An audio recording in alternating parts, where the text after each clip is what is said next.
Urban legends, horror films, chain letters.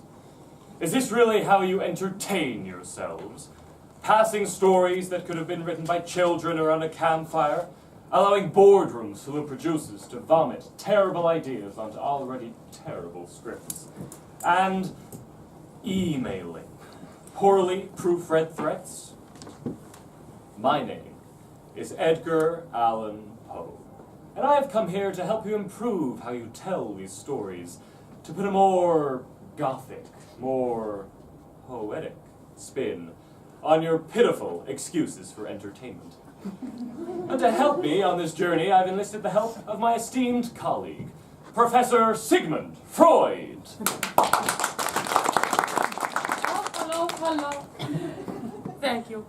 Now this is a subject that I'm actually very well acquainted with. Yeah. My ideas on Das Unheimlich und Das Unbewusste have been used in countless books to explore the unconscious fears that we humans have. Yeah. And I believe in this first story we have an interesting example of the externalization of our innermost insecurities. Exactly right, Dr. Freud. Exactly right. Now, let's just... I think it could be an example of the externalization of one of your innermost... Thank you, Professor Freud. There's no need to get into that right now. No. A common trait shared by most humanity is self-obsession, or the sin of vanity. Rubella Crumble sought perfection in vain, but was soon to discover that beauty is pain.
Unsatisfied with her flaccid, unspectacular, lifeless locks, Rubella Crumble sought to rectify this follicle failure.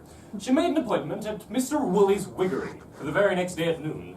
When the day came, her and her her servant, Mandy, made their way to acquire a most wondrous wig.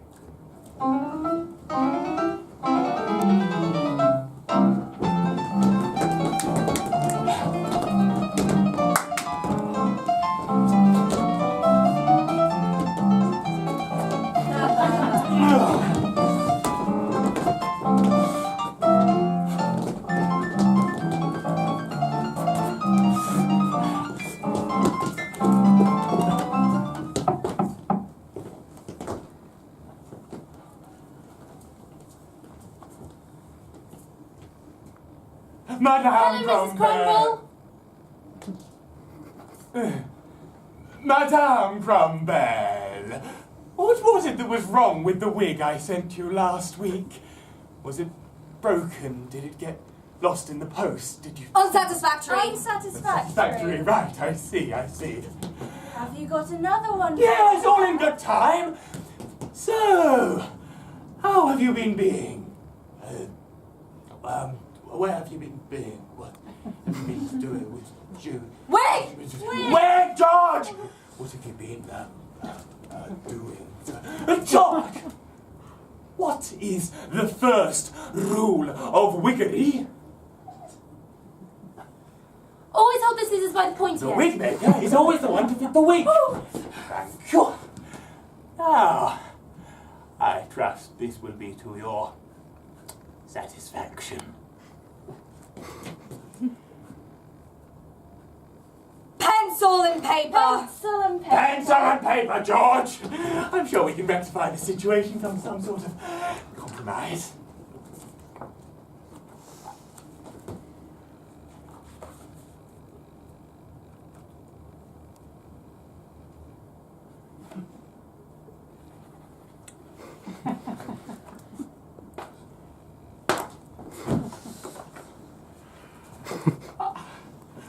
Are you sure this is the kind of thing you're after? It's very ambitious. For tomorrow. For tomorrow?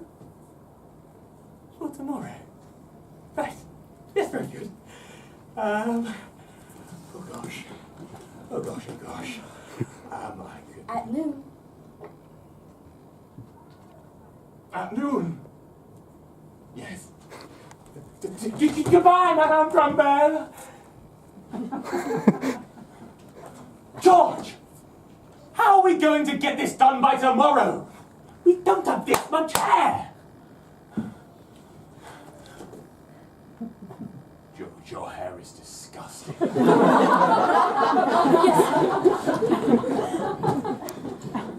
Beside himself with fear at how he would acquire such a titanic quantity of hair, Mr. Woolley stumbled from Barnett's Wiggeries to Barking's hair suppliers. But each time he was disappointed. His fruitless search led him to the alley behind his own shop, where he now stood, desperate. There's nothing to do, I'm done for. There's nothing I can do. Oh. Hello there.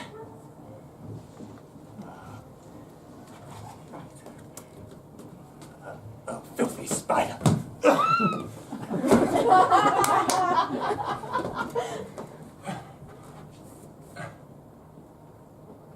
Oh, I see. Awfully sorry.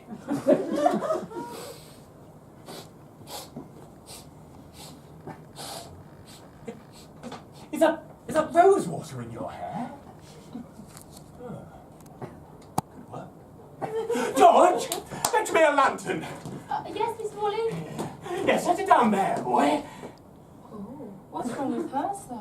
She's dead, George. Lift her up. Lift her up. All the way, George.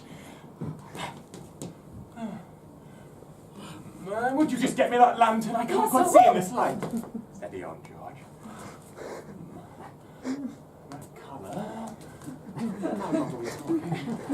It's, 1, 3. Steady on, George. 4, 5, 6 now. Right. Oh. Very fine. Very fine indeed. George. Yes, sir. Bring her inside. Yes, sir.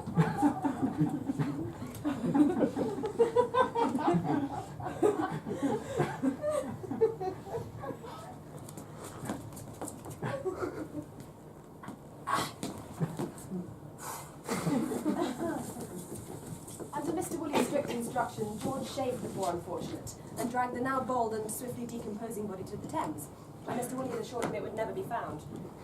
Meanwhile, Mr. Woolley continued with his arduous and painstaking task.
George?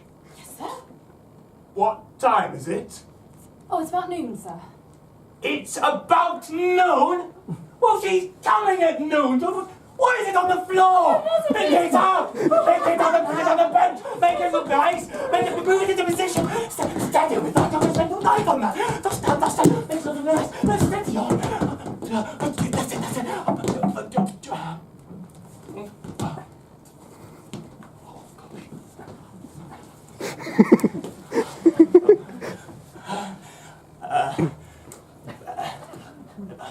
Madame Crombelle! A pleasure. As always, you're looking remarkably fine. Wig! Wig, George! Easy now. Easy now. And in 3, 2,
excess of grooming, but Crombelle's vanity was all so consuming that in order to make the wig she had requested, hair was cut from a corpse which was spider-infested.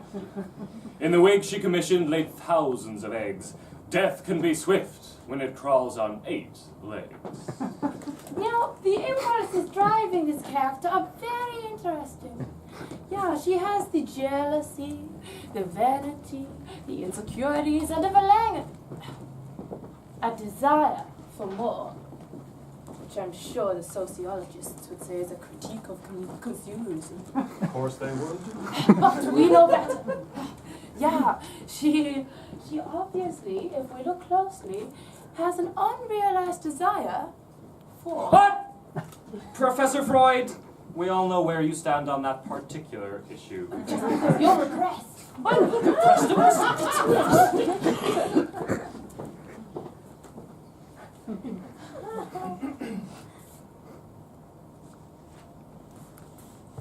And now, for a story you might recognize, where 5 bothersome friends fight for their lives. We see them enthralled by a frightening obsession as they follow the footsteps of some past transgression. By inviting a stranger to their family halls, they speak with spirits that reside in the walls. But what happens next? Well, as you may have supposed, a dark door once opened may never be closed.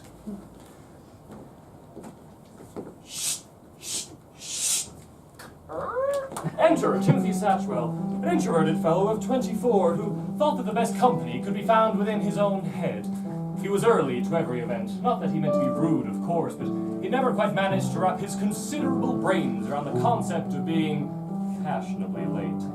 Constance Henderson, 21 and already fiercely bored with the whole affair, enters. She not only detested such social gatherings, but from time to time enjoyed the sight of an audience appreciating her witticisms. Claire Blackwood, a young woman of 21 and sister to Lionel, the host of this party. She's feeling excited, if not a little bit anxious, to be invited to a party within her own living room. Mr. Blake, known to all simply as Blake. A strapping young lad, Blake spent most of his time sculpting his Adonis-like physique. When not rowing or hunting, he could be found in his club, at the bottom of a wholesome glass of Scotch.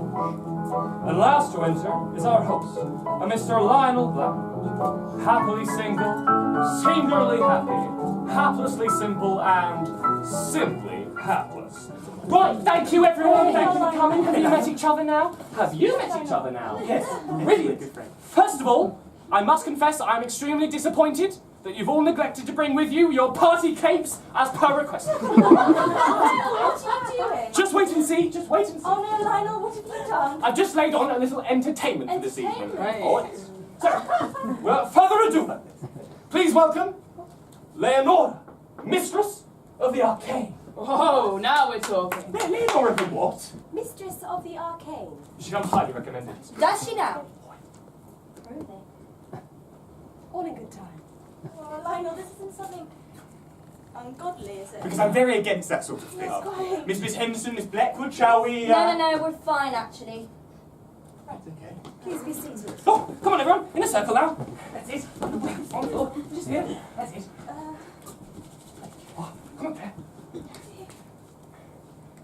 Now, before we begin, there are 3 things you must understand. Firstly, you may encounter things which distress you. Second, do not underestimate the strength of the apparitions. And thirdly, do not under any circumstances break the circle. If you do, there is nothing I can do for you. Lionel, I'm really not comfortable with this. Don't worry, Miss Blackwood. I'm here. See, there's absolutely nothing to worry about. So, Leonora, where do we begin? No, wait, I really don't go in for this sort of thing. Mr. Satchwell, you surprise no one. Shall we begin? Very well. Join hands. And close your eyes. I now call upon the dark spirits that reside in the places between this world and the next, and bid them speak through me.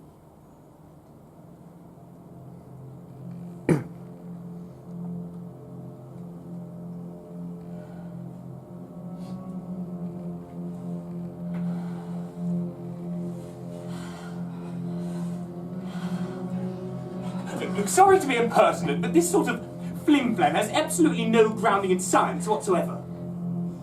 It's nonsense! I'm going outside to clear my head. Your friend has broken the circle. There's no knowing what he's unleashed. Timothy Satchwell, a firm skeptic, left the seance believing it to be false and disrespectful.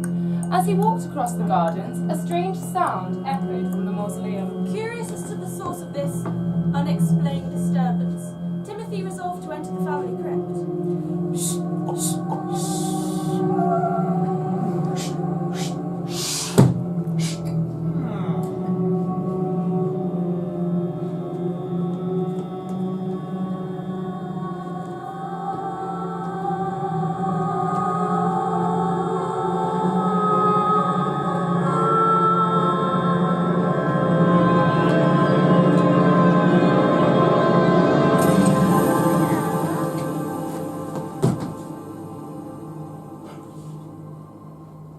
Hasn't Mr. Satchwell been gone for a while now?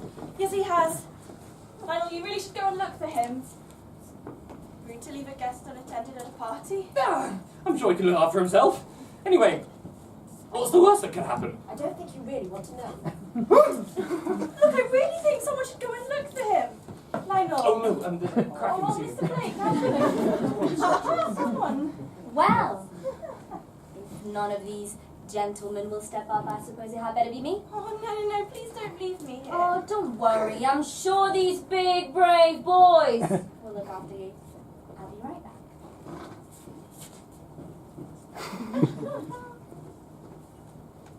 I can't believe you just let her leave. Well, this one said we should all stay in the room. There were 4 of you. Where did the other one go? She just went out to look for Mr. Satchwell. I believe something happened in this house. I need to know more about it. We have a library. Perhaps there's something in there. I'll show you. No, wait, what about Constance? She shouldn't be out there on her own. Well, if you'd care to accompany me, we could go look for her, Miss Blackwood. I suppose that would be for the best. Good, good. To the bedrooms first. Oh, what?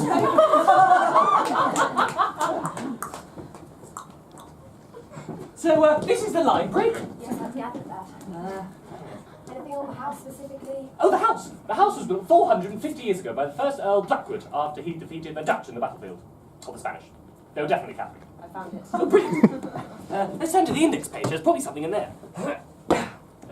Attic spaces, No. beekeeping, No. curtains past and present, No. dances, strange racing pigeons, fencing, garden ornaments, No. hauntings. Hauntings? That'll be it. There have been many strange occurrences at the Blackwood Manor over the years, chief amongst which involved a young serving maid. The story begins with the Lady Blackwood, a shining example of the aristocratic classes. She was administering her household tasks, one of which involved chastising a recalcitrant maid. She locked the girl in her quarters, intending to leave her there overnight. But tragically on that fateful night she dropped a lit match outside the room. The house was engulfed in flames and the family and other servants escaped. But the girl tragically perished.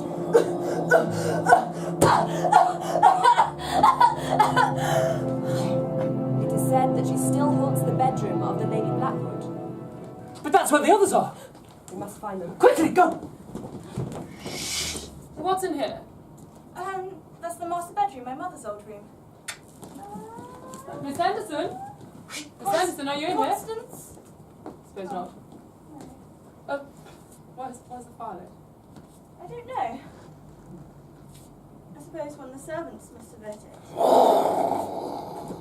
What's he doing? What are you doing? Have you found the others yet? Something unearthly is going on in here. No, we haven't. I believe the seance has released a vengeful spirit. It's taking control of the house. Get out! Get out!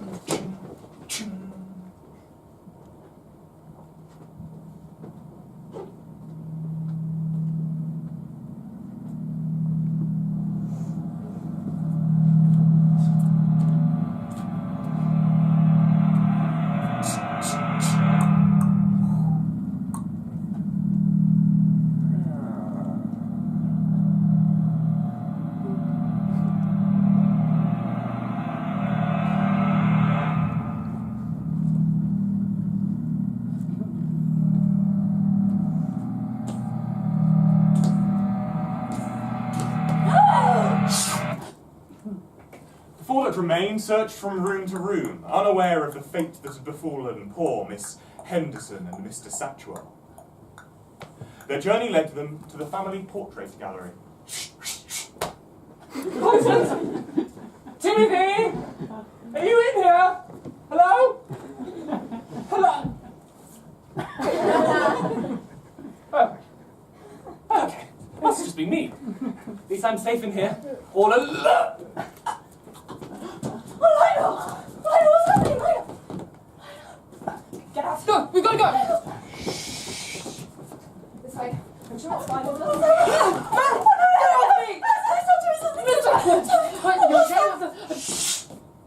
Go!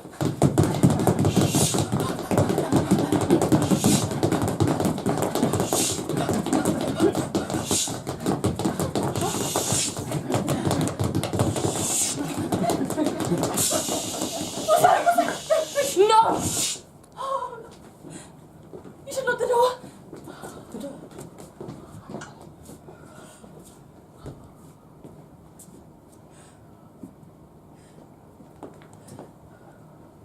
I'm ever so sorry about your brother.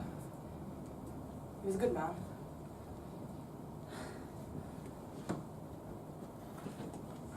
Yes, I suppose. It was. You just wait, Miss Blackwood. You'll see in the morning everything will... Good morning, We Mr. just- Blake. Look what's happened. If we stay here till the morning, I don't think we'll be alive. We should leave immediately. Well, if you insist, I will of course accompany you. I insist. Leonora. Leonora? Oh, Mr. thank Blake, God, Mr. you Blake, were worried Mr. Blake, about Mr. Blake, Mr. Blake, what are you doing? What are you?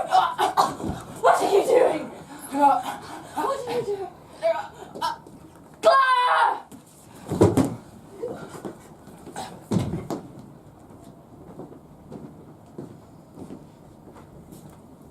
The ghosts of the past returned to their slumber, though the group that were 5 were now just 2 in number. 2 that will always be watching their backs and never go off beaten tracks. Let me give you the moral I wish they had known. Things you don't understand are best left alone. That was a classic example of the way in which we scare ourselves. Yeah, you can clearly see that the characters were social archetypes, which allows us to express our insecurities. Yes, and the visions we have of ourselves. And we get to cast ourselves in the starring, hopefully surviving roles. That is a perfect example of why psychologists do not tell stories. Sometimes, Mr. Freud, sometimes you just go too deep into these things. Deep? Stories can stand for themselves. It's all about how you guide your audience. I fundamentally disagree with that. It's about the characters, their motivations, their past, and what's in their heads. You're wrong, you're just plain wrong. It's all about style. It's how you craft your tale. A good storyteller is key. Well, if we had one, we might know. Can we talk about this for a second? I'm sure this last story will illustrate my point perfectly. To our last story, we finally turn. A cautionary tale full of lessons to learn. A letter was passed from hand to hand, its contents scattered throughout the land. For those who dismiss it, who choose to ignore, a fearsome fate came to knock at their door. One man, Albert Wicks, fell foul of this tale, for once he ignored it, he was certain to fail.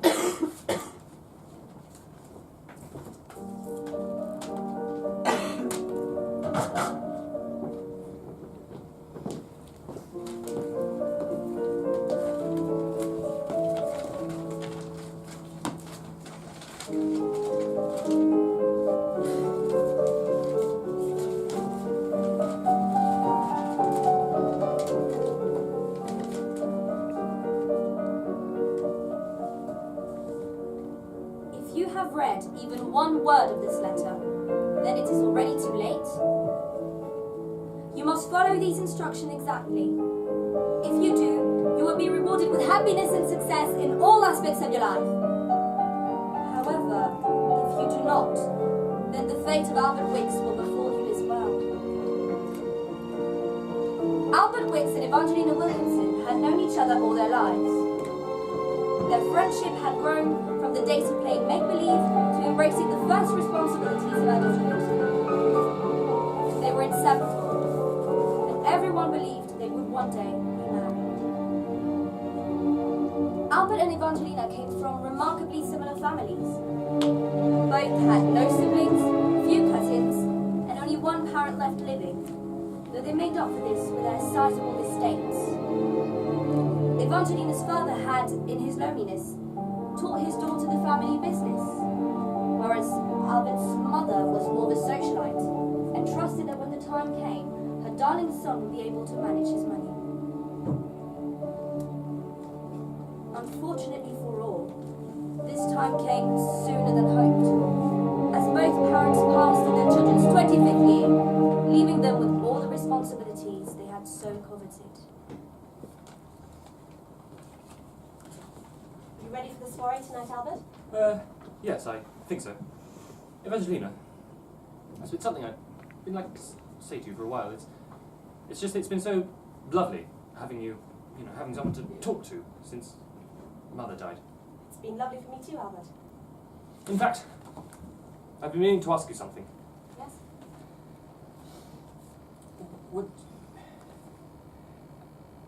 Oh, I suppose it can wait till later. Are you ready to go?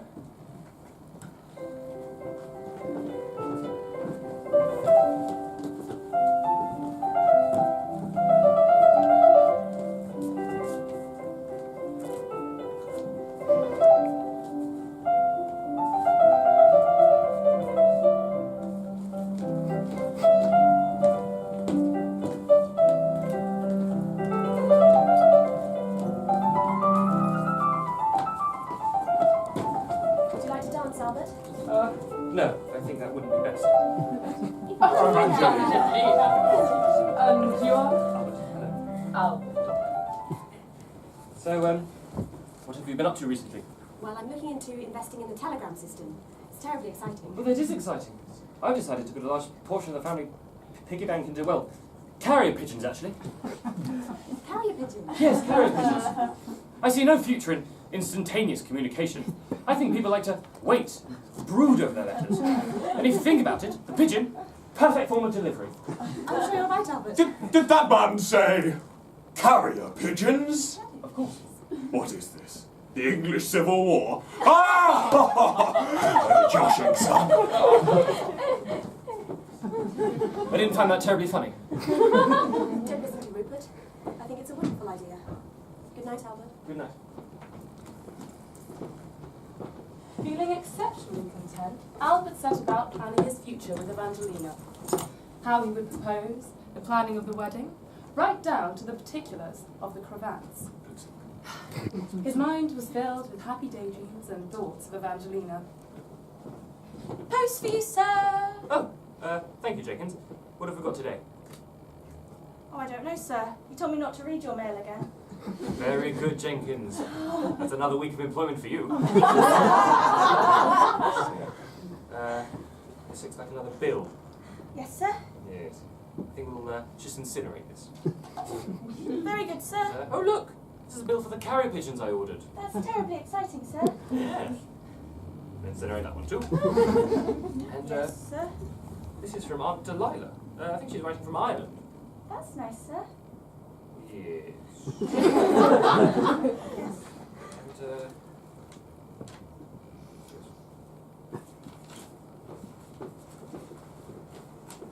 And if you've read even one word of this letter, then it's already too late. You must follow these instructions exactly. If you do, you will be rewarded with happiness and success. If you have, you do not, terrible things will take for you. I don't know where they think of these things, Jenkins. They're absolutely ridiculous. Anyway, if we were just, no.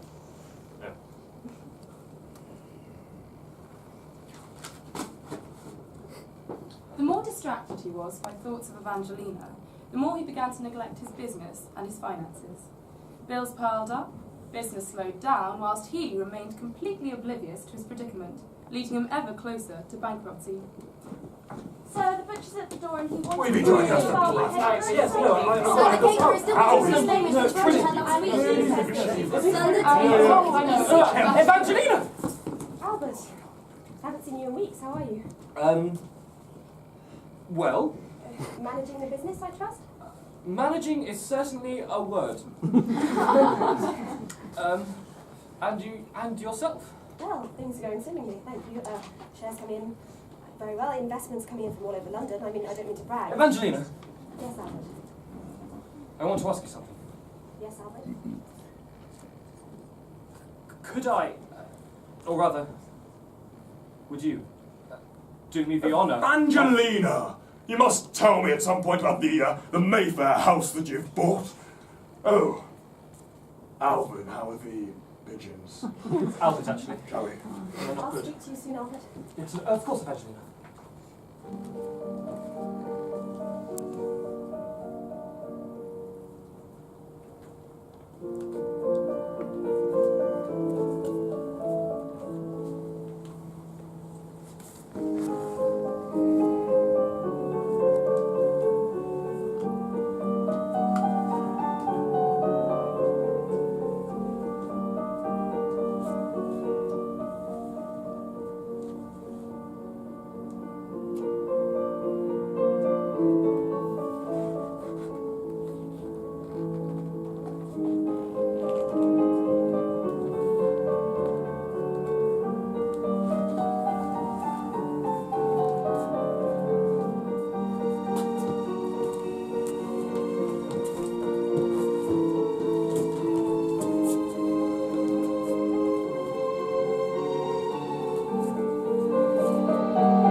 Rolled on, Albert found that Evangelina grew steadily more distant.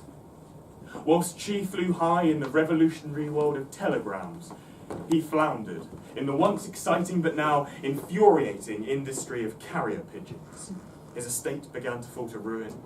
His hopes of a life spent with Evangelina steadily diminished.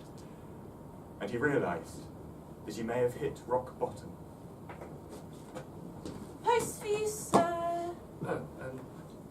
Thank you, Jenkins. It's another bill. Yes, sir. What are we going to do with that, Jenkins? Incinerator, sir? Correct. Yes. Still on at me for those pigeons. Wish we could incinerate the whole bally lot of them. That would be helpful, sir. Yes, it would, Jenkins. Yes, it would. Aunt Delilah's still writing. She's from Wales this time. That's nice, sir. Pity we can't commit her to the flames.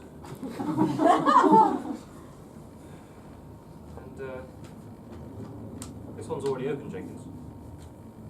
Yes, sir. It said warning on the front and it looked important, and so I opened it and... Your house is being repossessed, sir. Of course. Pop this one on the incinerator first. Yes, sir. Sir, Yes, Jenkins. whilst I have a moment of your time, I've not been paid in 3 months, sir. No, you haven't. I'm handing in my resignation. Of course you are. Of course you are, Jenkins. Just pop it on the incinerator on your way. Sir, And Jenkins. Thank you. thank you, sir. So the bailiffs are here. Ah, perfect. I'm going to have to take this, sir. Yes, of course.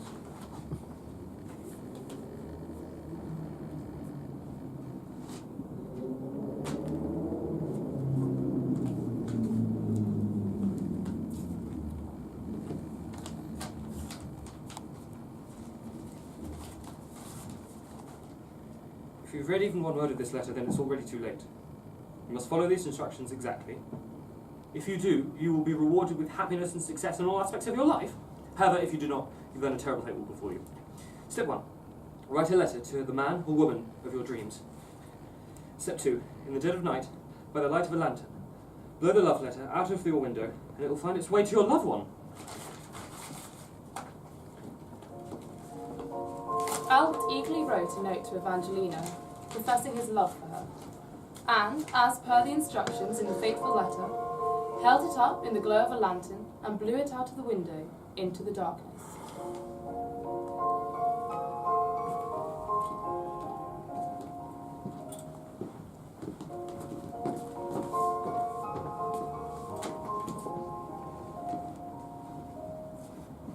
Evangelina, I love you. Rupert? What's that, darling? Nothing, dear. You look marvellous, darling. Shall we?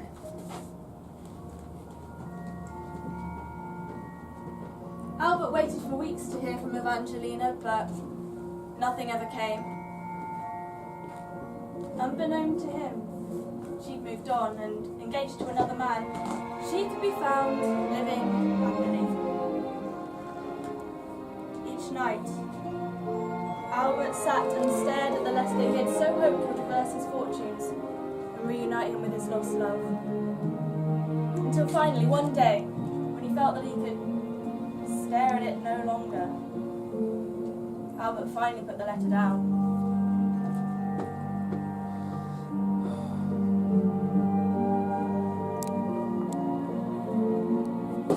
What's this?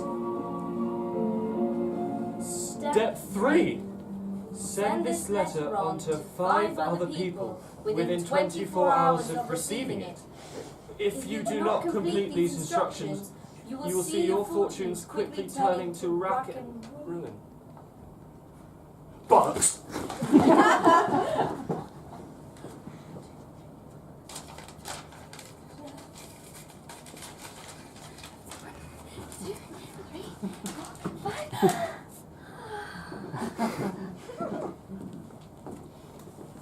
In dismissing the note, Albert sealed his fate. Attention to detail was paid far too late. There is but one lesson we can learn from his fall. The power of words is greatest of all.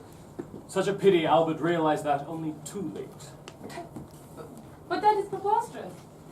It is quite clear from the story that although Albert receives a chain letter which he chooses to rely upon, and ultimately blames for his misfortunes, that the power to change his life lay with him all along. I'm certain that he is suffering from some sort of arrested development, probably caused by the death of his mother, whom he obviously... Professor Freud, that subject matter is completely inappropriate for our current setting.